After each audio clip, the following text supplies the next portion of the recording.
জয় শ্রী রাধে কৃষ্ণ। শ্রীকৃষ্ণ বার্তা চ্যানেলের পক্ষ থেকে সকল দর্শককে জানাই সুস্বাগতম এবং সশ্রদ্ধ প্রণাম। আমাদের আজকে আলোচনা শ্রীমদ্ ভাগবত কথামৃত পাঠ পঞ্চম অধ্যায়, ভক্তিহীন পুরুষদের গতি এবং ভগবানের পূজাবিধির বর্ণনা। রাজা নিমি জিজ্ঞাসা করলেন, হে যোগীশ্বরগণ, আপনারা তো শ্রেষ্ঠ আত্মজ্ঞানী এবং ভগবানের পরম ভক্ত। অনুগ্রহ করে আমায় বলুন যে সেই ব্যক্তিগণের কি গতি হয় যাদের কামনা সকল শান্ত হয়নি, লৌকিক পারলৌকিক ভোগ লালসার নিবৃত্তি হয়নি, মন ও ইন্দ্রিয় সমূহ বশীভূত হয়নি, আর প্রায়ই ভগবানের ভজন কীর্তনেও যুক্ত নন। এবার অষ্টম যোগীশ্বর শ্রীচমস বললেন, রাজন, বিরাট পুরুষের মুখ থেকে সত্যপ্রধান ব্রাহ্মণ, বাহুদয় থেকে সত্য রজপ্রধান ক্ষত্রিয়, উরুদয় থেকে রজতম প্রধান বৈশ্য এবং চরণদয় থেকে তম প্রধান শূদ্রের উৎপত্তি। তারই উরুদয় থেকে গৃহস্থাশ্রম, হৃদয় থেকে ব্রহ্মচর্য, বক্ষস্থল থেকে বানপ্রস্থ এবং মস্তক থেকে সন্ন্যাস, এই চতুরাশ্রমের সৃষ্টি।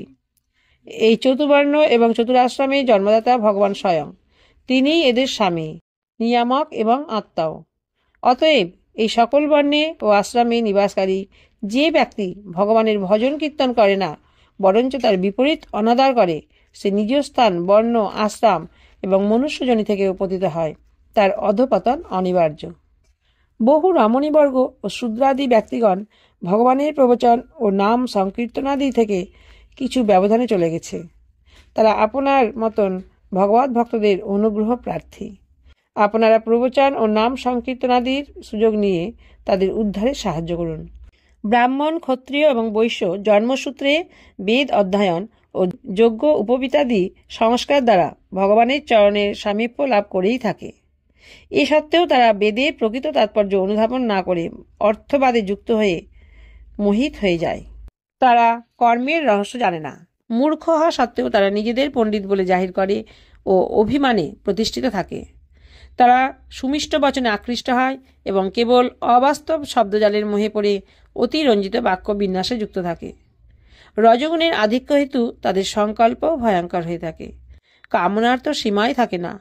তাদের ক্রোধ সর্পবৎ হয়। তাদের প্রেম কৃত্রিম ও অহংকার যুক্ত হয়ে থাকে। সেই পাপী ব্যক্তিগণ ভগবানের প্রিয় ভক্তদের উপহাস করে থাকে। সেই মূর্খগণ পূজ্য প্রবীণ ব্যক্তিদের উপাসনা না করে স্ত্রীদের উপাসনায় যুক্ত থাকে। তদুপরি পরস্পর সমবেত হয়ে সেই গৃহস্থ জীবনের কল্পনায় মশগুল থাকে, যার শ্রেষ্ঠ সুখ সহবাসেই সীমিত। যদিও তারা মাঝে মধ্যে যজ্ঞ সম্পাদন করে, কিন্তু অন্নদান থেকে বিরত থাকে, বিধি সকল সজ্ঞানে অগ্রাহ্য করে, দক্ষিণাবাদানও করে না। কর্মরহস্য সম্বন্ধে অজ্ঞান মূর্খগণ কেবল রসনাতৃপ্তি ও ক্ষুধানিবৃত্তি কল্পে শরীর পুষ্টি সাধন উপলক্ষে নিরীহ পশুদের হত্যা করে থাকে। ধনবত্তা, বৈভবশালিতা, কুলীনতা, বিদ্যা, দান, সৌন্দর্য, বল এবং কর্মাদি অস্মিতা মদে মত্ত হয়ে সেই দৃষ্ট ব্যক্তিগণ ভগবত ভক্ত, সাধুসন্ত ও ঈশ্বরের অপমানে কুণ্ঠাবোধ করে না। বেদে এই সত্য বারংবার উদ্ঘোষিত হয় যে ভগবান আকাশবৎ সর্বপ্রাণীদেহে নিত্য নিরন্তর বিরাজমান। তিনিই আত্মা, তিনিই প্রিয়তম। কিন্তু এই মূর্খগণ সেই বেদবাণীকে স্বীকার তো করে না, উপরন্তু কেবল বড় বড় উচ্চাসার কথা নিজেদের মধ্যে আলোচনা করেই কাল ক্ষেপণ করে থাকে। বেদবিধিতে সেই সকল কর্মের নির্দেশ আছে যাতে মানব স্বাভাবিকভাবেই আকৃষ্ট হয় না। জগতে দেখা যায় যে প্রাণীর স্বাভাবিক প্রবৃত্তি মৈথুন তথা মাংস এবং সুধা অভিমুখে ধাবিত হয়। অতএব বেদবাণীতে এই কর্মে যুক্ত হওয়ার বিধান দান কখনো সম্ভব নয়। এইরূপ পরিস্থিতিতে বিবাহ, যজ্ঞ, সৌত্রামণি যজ্ঞ দ্বারা তার সেবনের যে বিধান বেদবাণীতে পরিলক্ষিত হয়, তার তাৎপর্য হল মানবকুলের উচ্ছৃঙ্খল প্রবৃত্তিকে নিয়ন্ত্রণ ও তাকে মর্যাদার আসনে প্রতিষ্ঠা করা। শ্রুতির অভীষ্ট বা উদ্দেশ্য হল সেই সকল থেকে দূরে রেখে মানবকুলের উদ্ধার সাধন।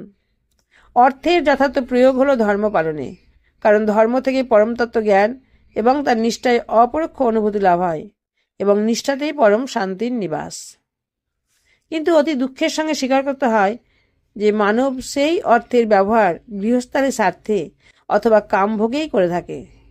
তারা ভুলে যায় যে তাদের দেহ মৃত্যুর অধীন এবং তার হাত থেকে রেহাই পাওয়া কখনো সম্ভব হয় না।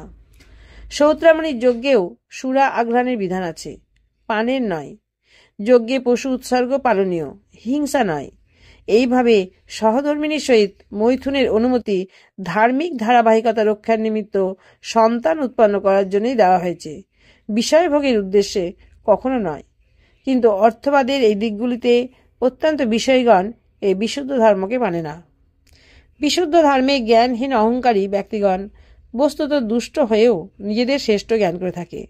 সেই বিপদগামী ব্যক্তিরা পশুদের উপর হিংসা করে এবং মৃত্যুর পর সেই পশুরাই সেই ঘাতকদের ভক্ষণ করে। এই শরীর নশ্বর, মৃত্যুর সঙ্গেই এর পরিবার পরিজনদের সম্পর্ক শেষ হয়। যারা নিজ শরীরের প্রতি আসক্তির গ্রন্থি বন্ধন রাখে অথচ অন্য শরীরে নিজ আত্মা এবং সর্বশক্তিমান ভগবানের উপর দেশভাব পোষণ করে, সেই মূর্খগণের অধঃপতন সুনিশ্চিত। যারা আত্মজ্ঞান লাভ করে কৈবল্য মোক্ষ লাভ করেনি, আবার সম্পূর্ণরূপে মূঢ় স্তরেরও নয়, সেই অপ্রাপ্ত স্থিতির ব্যক্তিগণ এদিক ওদিক দুই দিকে হারান। যারা অর্থ, ধর্ম, কাম এই তিন পুরুষার্থ সাধনে ব্যস্ত থাকে, তারা ক্ষণিক শান্তি লাভেও সমর্থ হয় না। নিজের হাতে নিজের পায়ে তারা কুঠারাঘাত করেন। এই সব ব্যক্তিদেরই আত্মহন্তা বলে। এই আত্মহন্তাগণ অজ্ঞানকেই জ্ঞান ভাবেন, তাই তাদের শান্তি লাভ অসম্ভব হয়। এদের কর্ম ধারাবাহিকতার কখনো শান্তি হয় না। কালরূপী ভগবান এদের মনোবাসনা পূর্ণ হতে বাধা দেন।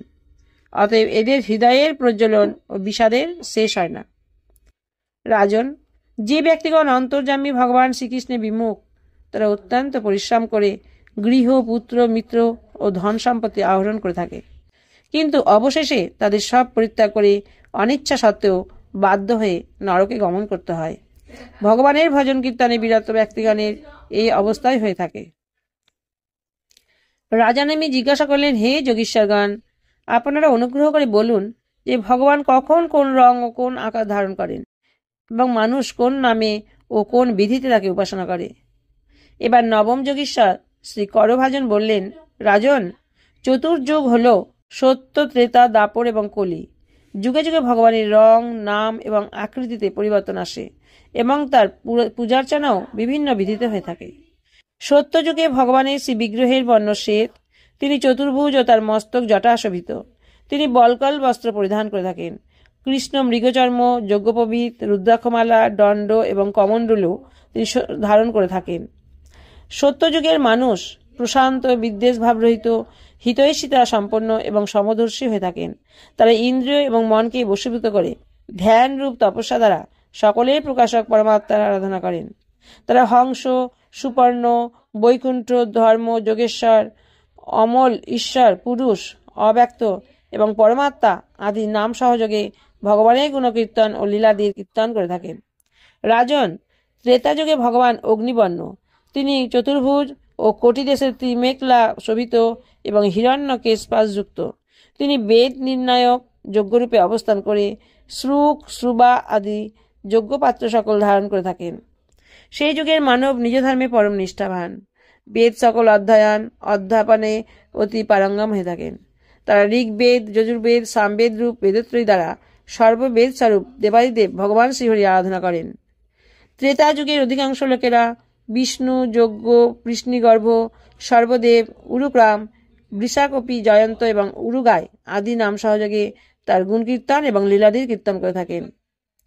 রাজন, দাপর যুগে ভগবানের শ্রীবিগ্রহ শ্যামবর্ণ, তিনি পীতাম্বর এবং শঙ্খচক্র গদাদি আয়ুধ ধারণ করেন। তার বক্ষস্থলে শ্রীবৎস চিহ্ন, ভৃগুলতা, কৌস্তম্বনী আদি লক্ষণ সময়ে তার পরিচিত হয়। রাজন, সেই সময় জিজ্ঞাসু ব্যক্তিগণ মহারাজদের প্রতীক, ছত্র, চামর আদিযুক্ত পরম পুরুষ ভগবানের বৈদিক এবং তান্ত্রিক বিধিতে আরাধনা করে থাকেন।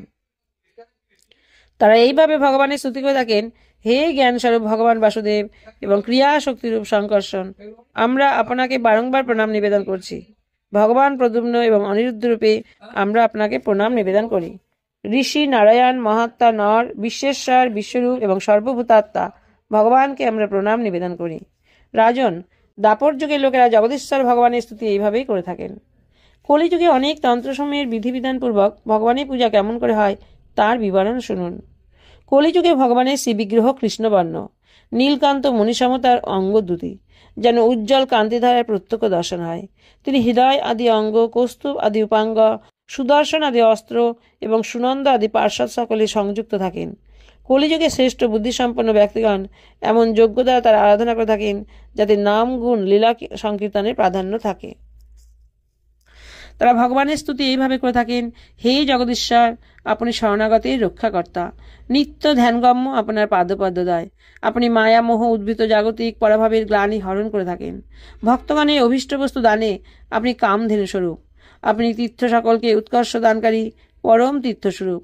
শিব ব্রহ্মাদি দেবতারা আপনার বন্দনা করে থাকেন। শরণাগতকে আপনি কখনো অস্বীকার করেন না।